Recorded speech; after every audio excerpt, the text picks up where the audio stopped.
Bonjour à tous et à toutes. Je suis ravie de vous retrouver aujourd'hui pour cette vidéo, suite au visionnage d'une vidéo sur YouTube de Paxis Laxis Family Law, donc il y a un cabinet d'avocats avec une avocate très engagée sur ces sujets-là, qui rencontre Steven Clément, qui est un coach, un jeune homme qui fait des vidéos de coaching sur YouTube également. C'est toujours des vidéos hyper intéressantes qui abordent toutes les questions, vraiment tout ce qu'on peut dire autour des manipulateurs paranarcissiques et chaque fois ils sont deux, donc c'est assez intéressant parce que du coup il peut aussi y avoir des regards croisés avec des métiers qui sont pas forcément les mêmes. Un c'est plutôt un thérapeute et l'autre c'est une avocate, mais c'est ça qui est justement très enrichissant. Donc j'avais envie de vous faire cette vidéo. Pour commencer, petit rappel de la définition de Paul-Claude Racamier en 1986, la définition du manipulateur pervers narcissique. Le mouvement pervers narcissique se définit essentiellement comme une façon organisée de se défendre de toute douleur et contradiction interne. Donc, quelque part, c'est un processus de survie. Et de les expulser pour les faire couver ailleurs tout en se survalorisant, tout cela aux dépens d'autrui. Donc, ce sont des gens qui ont une telle fragilité intérieure, un tel dégoût d'eux-mêmes, même un rejet de ce qu'ils sont, une haine, qu'ils se sont construits un faux self et qu'ils vont décharger sur autrui toute leur... En fait, ils vont toujours être dans la manipulation pour ne jamais avoir à assumer, ne jamais être responsable, ne jamais se regarder, donc toujours projeter sur l'autre. Il y a vraiment un phénomène de projection, leur violence, leurs problèmes émotionnels, etc., etc. En fait, ils sont tellement au bord de l'effondrement, de la folie de l'effondrement, qu'ils vont euh, rendre les autres fous à leur place. Alors, une chose que j'ai trouvé très intéressante que Steven Clément a dit, c'est que, en fait, parce que je trouvais ça intéressant parce que du coup, il m'a fait réfléchir sur une phrase que j'ai tendance à dire pour expliquer aux gens de mon entourage, etc. J'essaie d'expliquer aux gens que les manipulateurs paranarcissiques, autrui n'existe pas. Pour eux, autrui n'existe pas. L'altérité n'existe pas. L'altérité étant dangereuse, elle ne doit pas exister.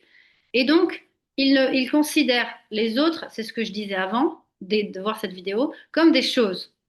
Et Stephen Clement a été plus loin, il a dit en vrai, non, il ne considère pas les autres comme des choses, il les traite comme des choses et il considère les autres comme une extension de lui-même.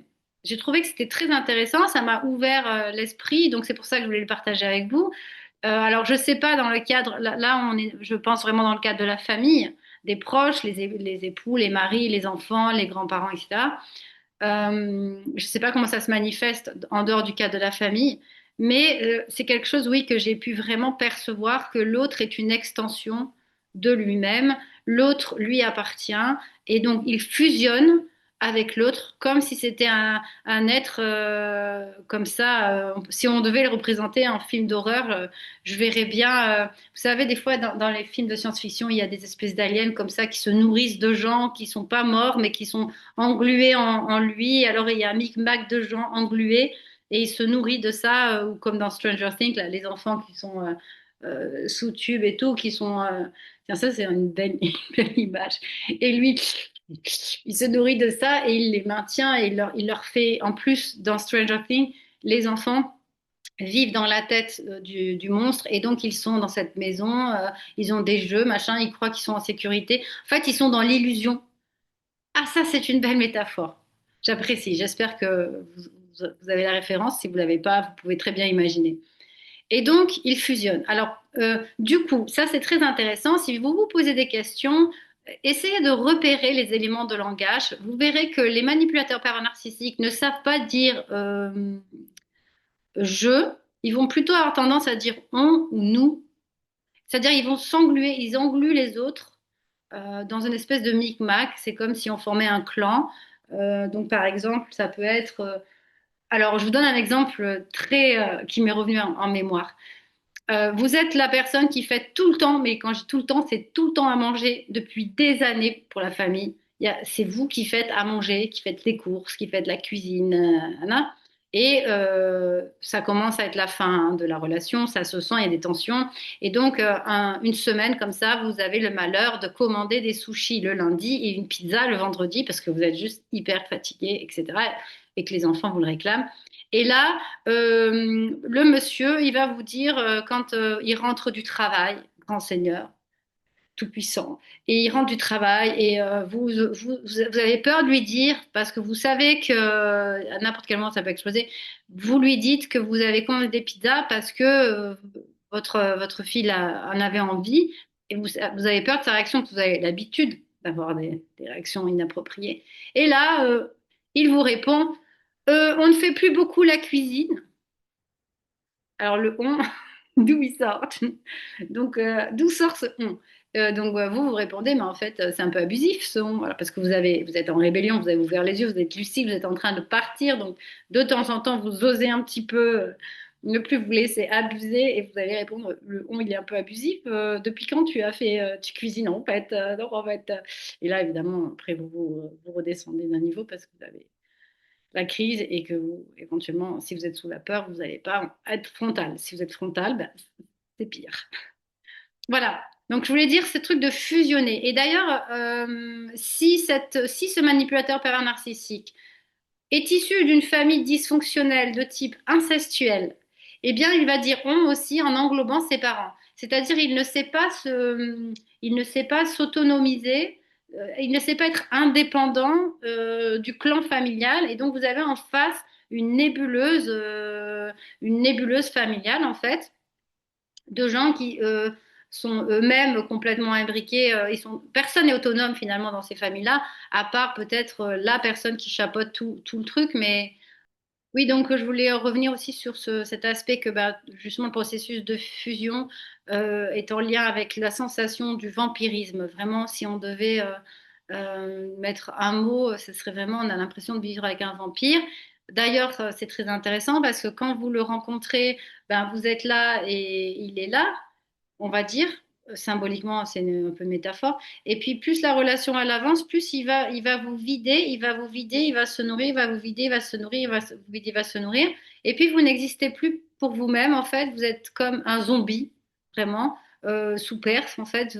Plus le temps passe, plus vous êtes annihilé, plus c'est. Alors, si je devais vraiment faire la métaphore avec les mains, c'est je vous mettrai comme ça, je ferai ça, et j'irai il vous vide, il se nourrit, il vous vide, il se nourrit, il vous vide, il se nourrit, et puis hop, il vous annihile, vous n'existez plus par vous-même, vous êtes totalement en dépendance, on pourrait dire d'une certaine manière, vous êtes complètement brouillé, surtout vous êtes plus là en fait, hein, c'est un peu comme un coma, et puis aussi on va s'anesthésier, on s'anesthésie, du coup on flotte en fait, on flotte souvent. Qu'est-ce que je voulais dire d'autre qui est Ah oui, c'est intéressant parce qu'elle disait dans la vidéo que plus vous avez un idéal de famille réussi, plus, ah ça m'a parlé, plus vous êtes quelqu'un qui avait vraiment cet idéal de famille, de sacrifice pour la famille, de désir de construire une famille style Américorée, plus vous allez être, plus vous êtes la proie idéale, on va dire, pour le manipulateur pervers narcissique. Voilà. Dernière petite chose, je voulais vous dire que quand du coup il s'attaque à vous, ce n'est pas à cause de vous, ce n'est pas vous qui faites quelque chose de mal ou qui avez quelque chose de particulier ou quoi, c'est lui qui, comme vous êtes l'extension de lui, il s'attaque à vous pour s'attaquer à une partie de lui qu'il déteste, sur laquelle il va projeter tout son caca. Et donc ça va le décharger et ça va lui permettre ce mécanisme de survie qu'il a trouvé. En s'attaquant à vous, il se maintient, il se restaure, il se protège de son propre caca personnel. Ça, c'est très important. Surtout, ne culpabilisez pas et ne vous dites pas que le problème, c'est vous. Le problème, c'est pas vous. Le problème, c'est le comportement de l'autre qui a un trouble de la personnalité, hein, puisque c'est ce qu'on dit aujourd'hui. On a décidé d'appeler ça comme ça pour pas dire que c'est une maladie. Bon, bref, il est construit comme ça. C'est sa structure, ce sont ses mécaniques. Sa mécanique à lui est toxique et elle va. Vous ou une autre, ce serait pareil. Hein. La mécanique est la même, d'accord? Ça, c'est très important. Et la dernière chose que je voulais vous dire, vous ne vous appartenez plus. Dans le processus de fusion, dans ce processus-là, ben en fait, vous ne vous appartenez plus. Vous appartenez à votre vampire. Mais vous ne le savez pas la plupart du temps, vous ne vous en rendez pas compte. Et les années passent et vous allez de plus en plus mal et vous êtes de moins en moins, vous devenez de plus en plus gris, vous perdez votre travail, vous perdez vos amis, vous perdez votre famille et vous continuez à croire que les choses vont entrer dans l'ordre. Bon, donc courage, hein. Euh, Continuez à. Si vous commencez à regarder des vidéos sur ce sujet, c'est soit que ben, vous en êtes sorti, mais en général, c'est surtout parce qu'on est dans un processus d'essayer de comprendre ce qui nous arrive, même si on en est sorti, parce on n'en sort jamais vraiment tout à fait. C'est à la vie, à la mort, c'est-à-dire une fois qu'on leur a appartenu à un moment donné, on leur appartient. Même après la séparation, surtout si on a des enfants avec, alors ils ont un besoin comme ça, un besoin de continuer à venir occuper votre terrain psychique, à venir se manifester dans votre vie à travers différentes choses, le JAF, le machin, le truc, les malins. Tout ce qui peut être prétexte à rentrer en communication avec vous, hop, il saute dessus parce que il a besoin. Puis il a besoin de voir aussi où vous en êtes. Où est-ce que comment ils vous maîtrisent, comment ils vous contrôlent.